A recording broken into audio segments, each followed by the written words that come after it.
Welcome to Life is Brutal. I'm Anthony. I recently had the opportunity of a lifetime to spend around a month uninterrupted traveling across Europe, exploring the ins and outs of 8 or 11 countries, depending on who's counting, and really drank in all the culture they had to offer. I was incredibly blessed. One of my best friends in the entire world actually flew over to Europe, and we just traveled all through like Eastern and Central Europe, just hitting up all these different countries to experience all these different beers. We ended up getting beer themed tattoos. I mean, it was insane. But while I was going through this amazing bros trip and beercation, I started thinking there was actually a historical bros trip, a beer adventure that was so amazing that it changed the entire beer industry forever. So today I want to tell you about the amazing beer trip of two amazing bros, Gabriel Sedlmayr and Anton Dreher.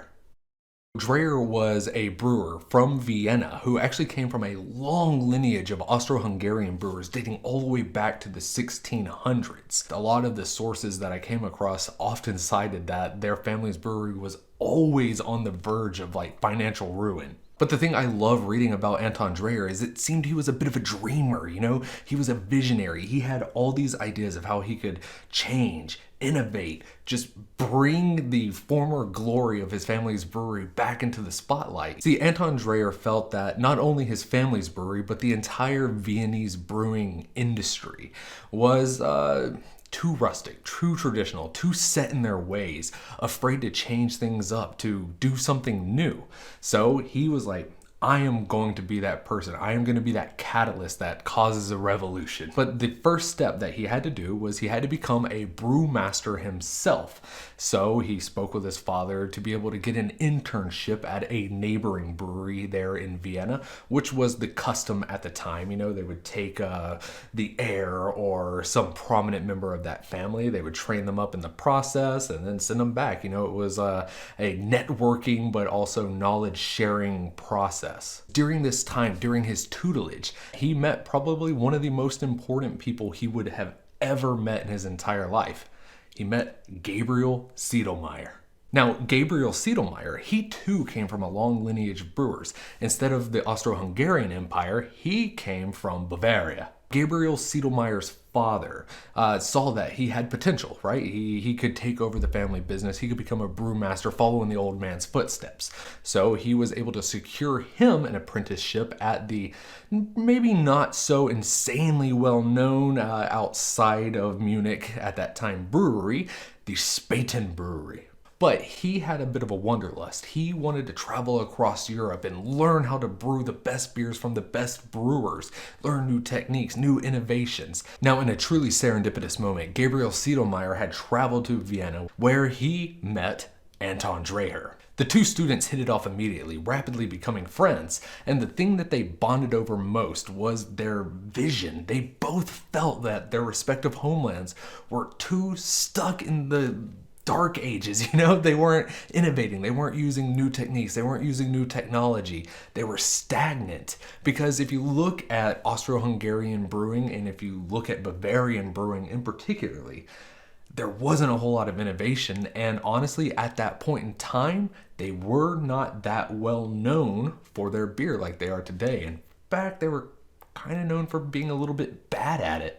In Vienna and in Munich, the breweries were still using smoke-powered kilns, which made incredibly smoky flavored, incredibly dark beer since temperature was much harder to control, so you ended up with a lot of scorched grains, which in part made a not so great flavored beer. There are some other factors that kind of played a role in that. This is after the Reinheitsgebot, so in Bavaria, they were predominantly producing these like Dunkel lagers, really.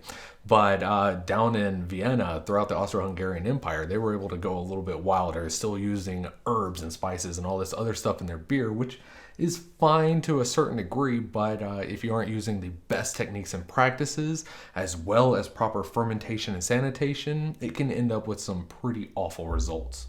But Gabriel and Anton, they both knew things could change and they would be the ones to change it. All they had to do was learn what to do. So they schemed up their own little plan. They were going to take as much money as they could and they were going to travel across Europe themselves. They were going to see as much of the brewing world across Europe as they could, learn all the best techniques, and take it back home, change their breweries. The group's end goal was to see the hop harvest of Kent, known for its high quality and expressive flavors, with the added bonus of being able to learn more about the mysterious UK pale ales, which were becoming increasingly popular across Europe.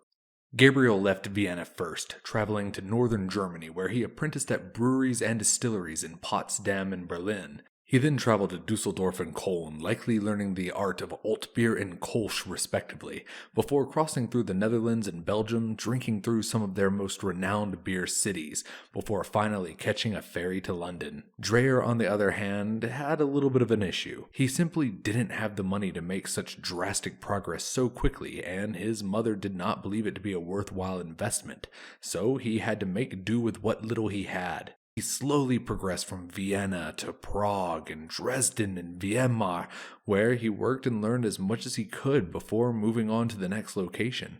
By some miracle, he was able to catch a ferry to London that arrived at the same day as Gabriel, reuniting the friends once again. The two brewing friends finally reunited in London, England in July of 1833.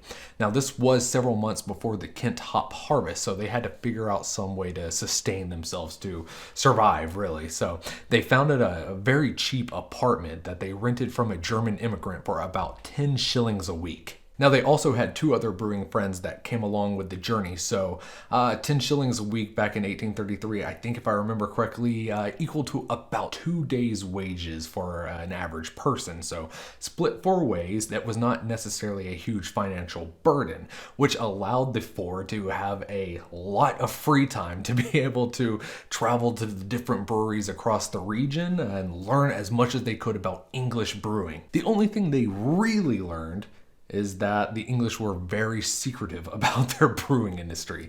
Despite all their credentials, despite their resumes, despite their letters of recommendation from brewers back in Germany and from the Austro-Hungarian Empire, they just weren't really welcomed in. See, at this point in time, Europe was incredibly competitive, especially in the brewing industry, which could make businesses and families or individuals a ton of money if they were successful enough, cunning enough, clever enough to hit it big, right? So when these English brewers saw all the Germans and Austrians coming through trying to learn all their secrets and started asking a bunch of probing questions, they were understandably a little bit off-put. They didn't want to let them in and figure out what all they had cooking. They would take them on little brief tours and they might show them like a fermenting vat or some brew kettles or equipment or whatever, but they wouldn't really explain the full process or even really why or what this equipment was. Now, as I mentioned, Gabriel Sedlmayr and Anton Dreyer, they're visionaries, they're dreamers, and they have the drive, passion, and desire to fulfill their dreams. So they came up with a clever little plan that would be able to get them all the secrets they needed. Corporate espionage. Now, the group had several different methods for how they were going to go about extracting this critical information from the English brewers. Anton Dreyer took a very classical insider threat approach where he was actually going to secure a position at the brewery and learn everything about what they did and how they did it and why they did it from them themselves. He was obsessed with the Barclay Perkins Brewery, who was operating on this amazing state-of-the-art modernized steam-powered brewing system. And he was able to finagle his way in, get a job where he was taking meticulous notes, writing down every step, every process, what every piece of equipment does, everything he would need to know in order to replicate it back home. Additionally, it didn't really hurt that he was also getting a paycheck, which helped finance his trip and keep him out there. Now, Gabriel Sedlmayr, he utilized an entirely different approach. He was a very charismatic individual, very charming, and he used his silver tongue to just get them to tell him all his secrets. So, because as I mentioned, there was so many different types of brewing and the industries were so drastically different all across Europe, he was able to entice the English brewers to revealing all their insider secrets, spill their guts to him by talking about Bavarian lagering, like, oh, this is what we do down there. This is how we brew it. This is how we do our climate control and our fermentation, blah, blah, blah. All the juicy bits of German lagering. And that would get the English brewers to kind of open back up to him. Oh, well, this is how we achieve the color we brew. This is how we utilize this system, so on and so forth. So he was getting all this information, relaying it, and they were just filling in all the gaps of how the English brewing industry worked. But I think my absolute favorite technique that the two used was their stick for theft. I don't know how these two got this. I don't know if they designed it themselves. I don't know if they bought it from some type of like kishy magician shop. I don't know. But somehow they were able to secure a walking cane, a wooden walking cane that had like a buoyant false bottom on it. So when they were going through on these brewery tours or looking at big open fermentation vats or whatever, they were able to stick their walking stick into it very subtly, and they were able to get that false bottom to lift up due to the buoyancy of the beer, which would then siphon up into the actual rod through the power of gravity and hydrodynamics.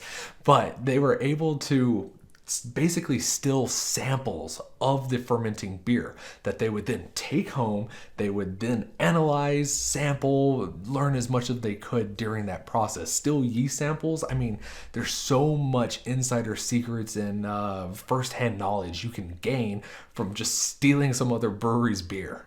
Collectively, they called all their schemes and operations their art of thievery. But as you kind of probably can tell, Gabriel Siedelmeyer probably thought it was hilarious, where Anton Dreyer definitely felt a little bit bad about it. But they had visions, they had goals to achieve, and nothing was going to stand in their way, not even a little moral bankruptcy. After learning everything that they could in London, they decided to start traveling further up into Scotland.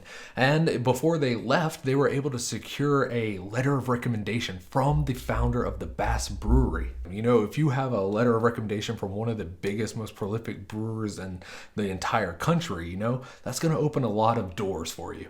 Probably one of the most important things that they learned during their time in Scotland was the power of indirect kilns. As I mentioned earlier, all the Bavarian and Viennese kiln systems, they were all smoke powered, which resulted in those bad tasting dark malts. But they learned that the English and the Scottish were actually utilizing these new modernized kilns where the heat was over here and the malt was over here with a divider wall between them. So only the heat roasted the grain, so they remained paler, but you're also able to extract a lot more flavor out of them besides just smoke and burn. This leg of the trip was insanely valuable to the two brewers. Not only did they learn of the English kilns and their specialized malting techniques, but they also learned of new technological items such as the saccharometer, which is used to measure sugar levels within unfermented wort and the attenuation efficiency of yeast. In Andreas Krenmer's book Vienna Lager, he describes how intrigued the two brewers were by this new device because Germanic brewers had long been incapable of accurately determining the appropriate time to move their beers into the lagering stage, resulting in inconsistent batches. It's likely Gabriel and Anton knew that the saccharometer would be as equally valuable as their understanding of English kilns in founding their revolution. They learned how to use a saccharometer, they learned how to build these kilns, and they took all of that knowledge and all of that information and decided, let's return home. It's time to put our plan into effect. Also, hilariously, Gabriel did not like the hops of the Kent harvest, said they smelled weird. Now, the crazy thing was that whole process took 6 years to accomplish. Travel was certainly slow back then, and when you have to work a job to be able to move to the next city, I'm sure time drags on. But they're back, right? Boys are back in their respective towns, and they're ready to set plans into motion. And they did. They dove headfirst into it. Unfortunately, they had a bit of mixed results. Down in Munich, Gabriel Sedlmayr immediately started instituting the construction of his new indirect kiln that he had learned in England and Scotland. And while he was there, he was able to completely recreate the English style malt. But he wanted to be able to bridge the gap between modernization and traditional Bavarian brewing. So he was able to cook it a little bit longer and a little bit at a lower temperature than the English would have, which resulted in a darker malt, yes, lighter than the Dunkel smoky beers that they had been brewing, but not quite as pale as the pale ales of England. It was a new, robust, incredibly flavorful malt that still had a bit of a dark tinge to it. We know that malt today as Munich malt. And the drinkers of Munich, they really enjoyed this new chapter of Bavarian brewing. So much so that Gabriel Sedlmayr even started releasing his own versions and interpretations of English pale ales. And he was reportedly so successful that in his journal, in his notes, he reported that 2 English drinkers actually thought it was an import from their homeland. So, I mean, all in all, rather successful, I'd say. But when you're that type of person who just lives on the cutting edge of innovation, that isn't enough. That did not fulfill his desire, his dream of changing the Bavarian brewing industry.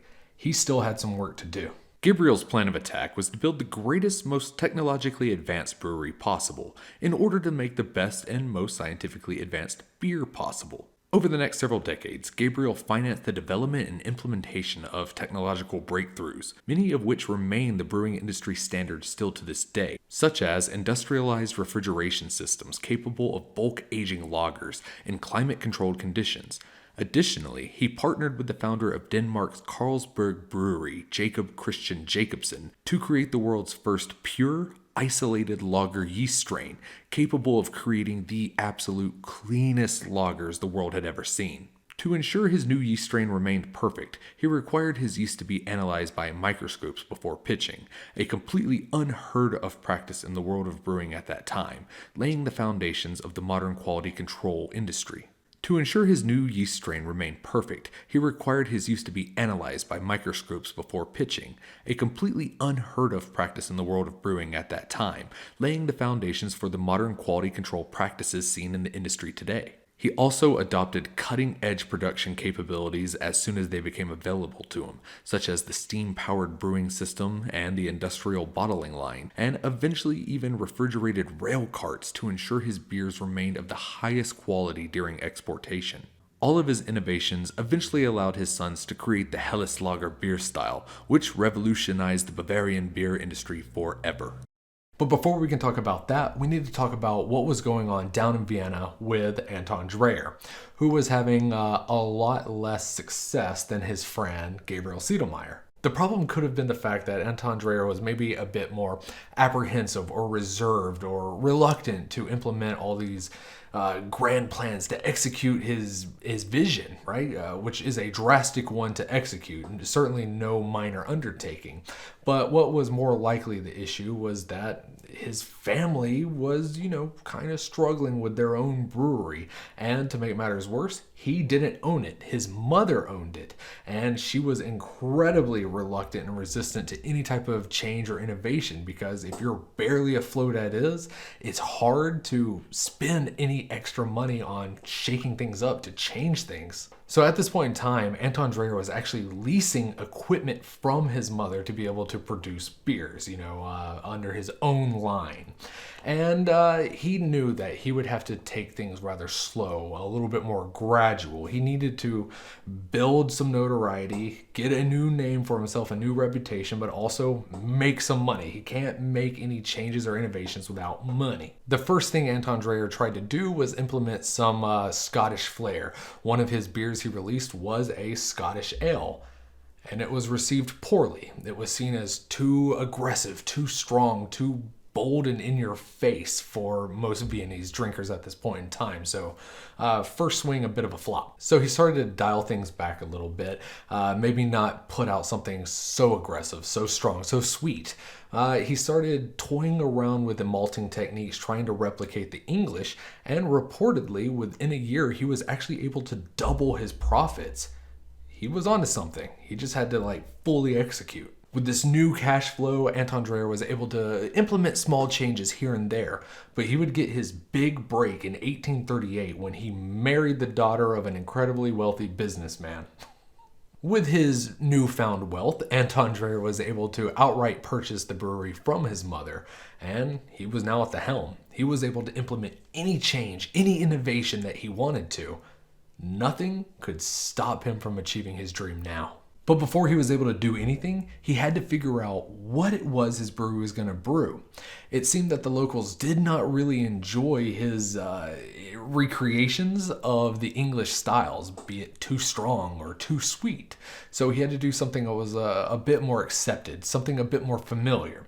He decided he wanted to brew lager since he figured he would be able to utilize all the techniques that he had learned on his journeys and revolutionize what was already kind of seen in the area as being the most cutting edge beer style. But Anton had a bit of a problem.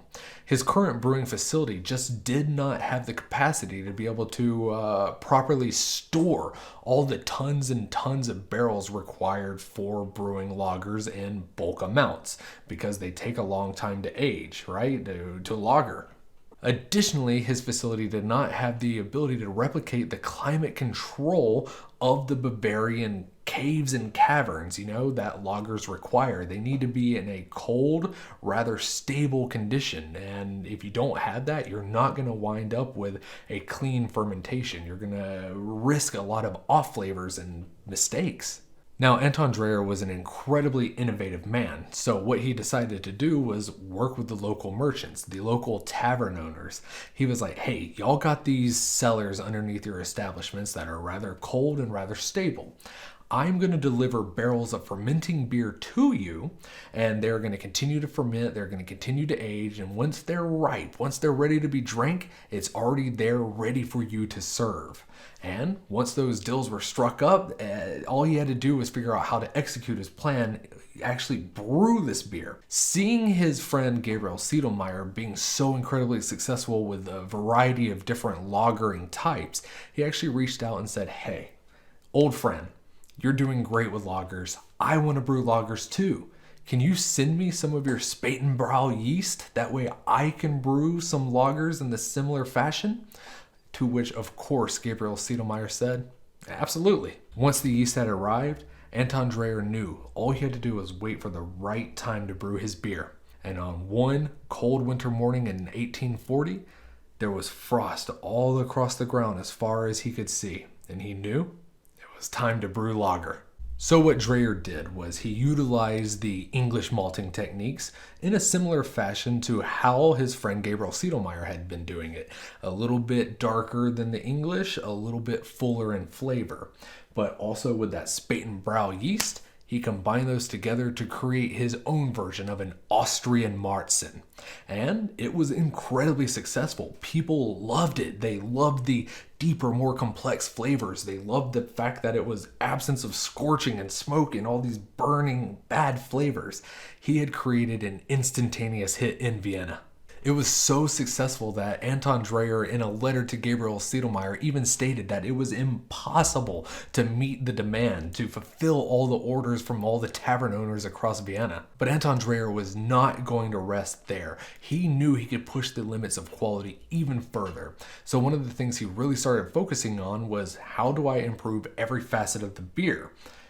It's going to have to come from better ingredients. So he started importing the best Moravian malt, the greatest Sazerac hops. He was going to utilize all the best ingredients from the Hungarian Empire to brew the best beer. He would also continue to tweak and toy around with his kilning process in order to create something a bit more unique, something that separated him from his good friend Gabriel Sedlmayr. He wanted to make a malt that was special and unique to him. So he took that prime Moravian malt and he started kilning it just a little bit here, a little darker there, a little hotter here, until he found the perfect combination and conditions to create what is now known as Vienna malt.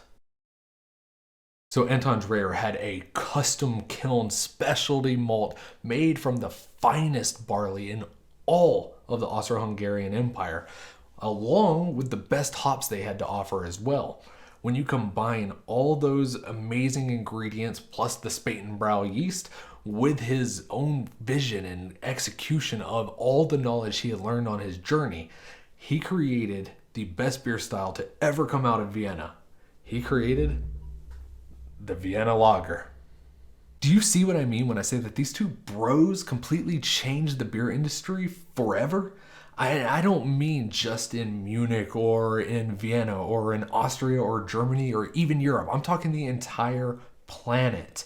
Together, they brought a new approach to brewing that focused on superior ingredients and technological advancements, laying the fundamental groundwork that the craft beer industry prides itself on today. Oh, also, Anton Dreher is often credited with implementing some of the earliest examples of routine cleaning and sanitization practices in between batches, something that is seen as an absolute must in the modern era. They created some of the most popular beer styles and malt varietals the world has ever known, and ushered in a new era of pale lager brewing, laying the foundations for the Pilsner. They took two backwoods brewing cities, countries, regions, and they revolutionized them and made them into some type of iconic location that people flock to every year. Thousands, millions of people around the globe come specifically to imbibe, enjoy the things that they created. That was the most significant beercation that ever happened, the greatest bros trip of all time. The two friends stayed in touch for the rest of their lives. They would constantly write back and forth to each other, pontificating on how to change the European brewing industry or what new thing they're doing, some new piece of equipment or some new procedure. Together, they worked to create a vision, a dream, and they achieved it. They kind of set the standard for what continental European brewing could be, what it could achieve. And they didn't just scheme it. I mean, they did it. They made it happen. That's just so inspiring to me. After retiring from brewing, Gabriel Sedlmayr devoted much of his time to politics and advocating for brewers. He served as president of both the Bavarian and the German Brauertag, which was a festival held by the breweries. He was a co-founder of the Bavarian Brewers Association and the German Brewers Association, in the latter of which he was named as the first ever honorary member. And Anton Dreher was officially recognized in 1857 for his efforts to push brewing to the next level when he received the Austrian Gold Medal of Agriculture and was made an official Knight of the Imperial Austrian Order of Franz Joseph. Thank you very much for watching, everybody. I really hope you enjoyed. I hope you learned something about this, and I hope it inspired you. I hope you got some type of motivation to go do something, whatever it is. Doesn't have to be beer, whatever. Achieve your dreams. Vision it, figure out how to make it happen, and let nothing stop you, So thank you for watching. Hope you enjoyed. Remember, there is a story in every bottle, and that life is beautiful. Cheers.